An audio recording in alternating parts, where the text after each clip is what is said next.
Madam, ಈಗ ಮೊನ್ನೆ ನಿಮ್ದು ಕಾರ್ ಆಕ್ಸಿಡೆಂಟ್ ಆಗಿತ್ತು. ಸೊ ಅದರ ಟ್ರಕ್ ಲಾರಿ ಡ್ರೈವರ್ನ ಅರೆಸ್ಟ್ ಮಾಡಿದ್ರು ನಂತರ. So hit and run case ನೋಡೋಣ, ತನಿಖೆ ಆಗ್ತಾ ಇದೆ.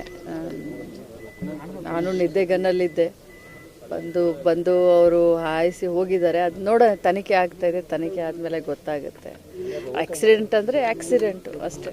ಪೊಲೀಸರು ಕೂಡ ಸಾಕಷ್ಟು ಶ್ರಮ ವಹಿಸಿದ್ರು ಮೇಡಮ್. ಖಂಡಿತವಾಗ್ಲೂ ನಾನು ಅಭಿನಂದನೆ ಸಲ್ಲಿಸ್ತೀನಿ. ಆಲ್ವೇಸ್ ಅದರಲ್ಲೂ ನಮ್ಮ ಬೆಳಗಾವಿ ಪೊಲೀಸರಿಗೆ ಅಭಿನಂದನೆ ಸಲ್ಲಿಸ್ತೀನಿ. ನಮ್ಮ SP ಅವರಾಗಲಿ, ಎಲ್ಲ ಪೊಲೀಸ್ ತಂಡ ಇಷ್ಟೊಂದು ತ್ವರಿತಗತಿಯಲ್ಲಿ 3 ತಿಂಗಳದ ಒಳಗಡೆ ನನಗೆ ಅನಿಸಿರಲಿಲ್ಲ ಅವ್ರು ಹಿಡಿತಾರೆ ಅಂತ. ಯಾಕೆ ಹಿಟ್ ಆ್ಯಂಡ್ ರನ್ ಕೇಸು ಬಹಳಷ್ಟು ಆಗ್ತವೆ ಹೋಗ್ತವೆ. ಭಾಳಷ್ಟು ಹರಸಾಹಸ ಪಟ್ಟಿದ್ದಾರೆ.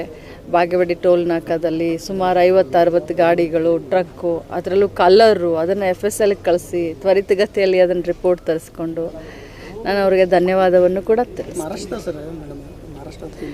ಹೌದು, ಮಹಾರಾಷ್ಟ್ರದ ಪುಣೆ ಅವರು ಅಂತ ಗೊತ್ತಾಗಿದೆ. ತಮಗೇನಾದರೂ ಅನುಮಾನಗಳಿದೆ?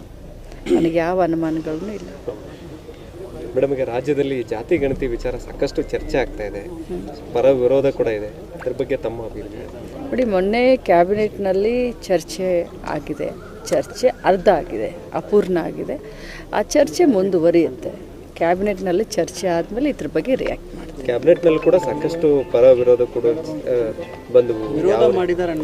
ಯಾರೂ ವಿರೋಧ ಮಾಡಿಲ್ಲ. ಯಾಕಂದರೆ ಸ್ವಂತ ನಾವೆಲ್ಲ ಕ್ಯಾಬಿನೆಟ್ನಲ್ಲಿದ್ದಾಗ ಚರ್ಚೆ ಆಗಿದೆ. ಖಂಡಿತವಾಗ್ಲೂ ಇದೇನು ಮುಚ್ಚುಮರಿ ಅಂತಲ್ಲ. ರಾಜ್ಯದಲ್ಲಿ ಎಲ್ಲ ಜನರಿಗೆ ಇವತ್ತಿಲ್ಲ ನಾಳೆ ಗೊತ್ತಾಗೇ ಆಗುತ್ತೆ. ಯಾರೂ ಕೂಡ ಇದ್ರ ಬಗ್ಗೆ ವಿರೋಧ ಮಾಡಿಲ್ಲ. ಚರ್ಚೆ ಎಲ್ಲರೂ ಮಾಡಿದ್ದೀವಿ, ಚರ್ಚೆಯಲ್ಲಿ ಎಲ್ಲರೂ ಭಾಗವಹಿಸಿದ್ದೀವಿ. ಚರ್ಚೆ ಅಪೂರ್ಣ ಆಗಿದೆ. ಮುಂದೆ ಮತ್ತೆ ಕ್ಯಾಬಿನೆಟ್ ಮೀಟಿಂಗ್ ಆದಮೇಲೆ ಸಂಪೂರ್ಣವಾದಂಥ ಬೆಳಕು ರಾಜ್ಯದ ಜನರ ಎದುರುಗಡೆ ಬರುತ್ತೆ. ಪ್ರಬಲ ವಿರೋಧಗಳನ್ನು ಕಡೆಗಣಿಸಿದ್ದಾರೆ, ಅವೈಜ್ಞಾನಿಕವಾಗಿ ಆಗಿದೆ ಅನ್ನುವಂಥದ್ದು ಮಠಾಧೀಶರು ಹೇಳ್ತಾರೆ. ನಾನು ಇದ್ರ ಬಗ್ಗೆ ರಿಯಾಕ್ಟ್ ಮಾಡೋದು, ಇದು ಸಂಪೂರ್ಣವಾಗಿ ಕ್ಯಾಬಿನೆಟ್ನಲ್ಲಿ ಚರ್ಚೆ ಆದಮೇಲೆ ನಾನು ರಿಯಾಕ್ಟ್ ಮಾಡ್ತೇನೆ. ಕ್ಯಾಬಿನೆಟ್ ಚರ್ಚೆಗೆ ಹೋದಾಗ ಶಿವಾನಂದ ಪಾಟೀಲರು, MB ಪಾಟೀಲರು ಕೂಡ ಒಂದಿಷ್ಟು ಇದ್ರ ಬಗ್ಗೆ ವಾದ ವಿವಾದ ಮಾಡಿಕೊಂಡ್ರು ಹೊರಗಡೆ. ಖಂಡಿತವಾಗ್ಲೂ ಇಲ್ಲ. ಇದ್ರ ಬಗ್ಗೆ ಅಂತೂ ಯಾರೂ ಇದ್ರ ಬಗ್ಗೆ ಪರ್ಟಿಕ್ಯುಲರ್ ಆಗಿ ಜಾತಿ ಗಣತಿ ಬಗ್ಗೆ ಯಾರೂ ವಾದ ವಿವಾದ ಮಾಡಿಲ್ಲ. ಮುಸ್ಲಿಂ ಸಮುದಾಯವನ್ನು ಹೆಚ್ಚಿನ ಪ್ರಮಾಣದಲ್ಲಿ ತೋರಿಸಿದ್ದಾರೆ. ಪ್ರಬಲ ಸಮುದಾಯ, ಒಕ್ಕಲಿಗಾಗಿರ್ಬೋದು, ಲಿಂಗಾಯತ್ ಸಮುದಾಯ ಆಗಿರ್ಬೋದು, ಕಡಿಮೆ ಇರುವಂಥದ್ದು. ಸೊ ಹೀಗಾಗಿ ಇದರಿಂದ ಅನ್ಯಾಯ ಆಗಿದೆ ಅನ್ನುವಂಥದ್ದು ಕೂಡ. ನಾನೇ ಕ್ಯಾಬಿನೆಟ್ನಲ್ಲಿ ಅವತ್ತು 3 ಗಂಟೆ ಕ್ಯಾಬಿನೆಟ್ನಲ್ಲಿ ಇದ್ದೀನಿ. ನಾವೆಲ್ಲರೂ ಸಾಕ್ಷಿ. ಸುಳ್ಳು ಮಾತಾಡೋಕ್ಕಂತೂ ಬರೋದನ್ನೇ ಇಲ್ಲ. ಊಹಾಪೋಹಗಳಿಗೆ ಎಡೆ ಮಾಡಿಕೊಡೋದು ಬೇಡ. ಈ ಯಾವ ವಿಚಾರವಾಗಲೂ ಕೂಡ ಅಲ್ಲಿ ಚರ್ಚೆ ಆಗಿಲ್ಲ.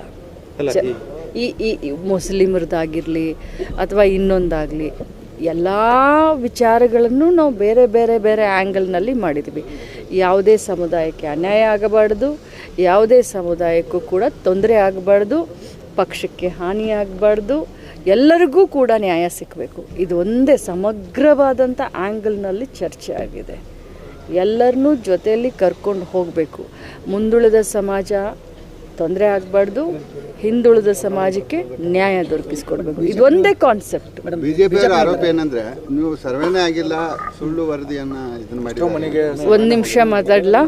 ಖಂಡಿತವಾಗ್ಲೂ ನಾನು ರಾಜ್ಯದ ಜನರ ಎದುರುಗಡೆ ಹೇಳಲಿಕ್ಕೆ ಬಯಸ್ತೇನೆ.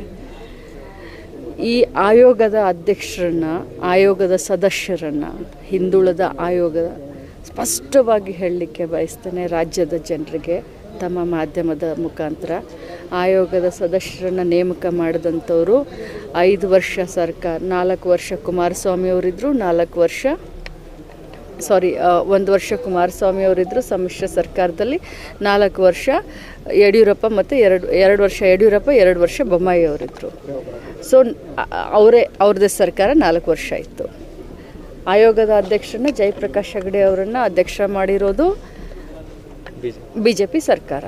ಸದಸ್ಯರನ್ನ ನೇಮಿಸಿರುವಂಥದ್ದು BJP ಸರ್ಕಾರ. ಯಾರು ಜಾತಿ ಗಣತಿಯನ್ನು ಇದನ್ನು ಮಾಡಿರೋದು, ಅಧ್ಯಯನ ಮಾಡಿರೋದು BJP ಸರ್ಕಾರ. ಈ ಸರ್ಕಾರವನ್ನು ವರದಿಯನ್ನು ಮಂಡಿಸಿದಂಥ ಸಂದರ್ಭದಲ್ಲಿ ಅದನ್ನು ವರದಿಯನ್ನು ತೆಗೆದುಕೊಂಡು ತಿರಸ್ಕಾರ ಮಾಡಬೇಕಾಗಿರುವಂಥದ್ದು ಯಾರಿದ್ರು? ಬೊಮ್ಮಾಯಿಯವರು ಮಾಡ್ಬೋದಾಗಿತ್ತು, ಯಡಿಯೂರಪ್ಪ ಅವರು ಮಾಡ್ಬೋದಾಗಿತ್ತಲ್ಲ.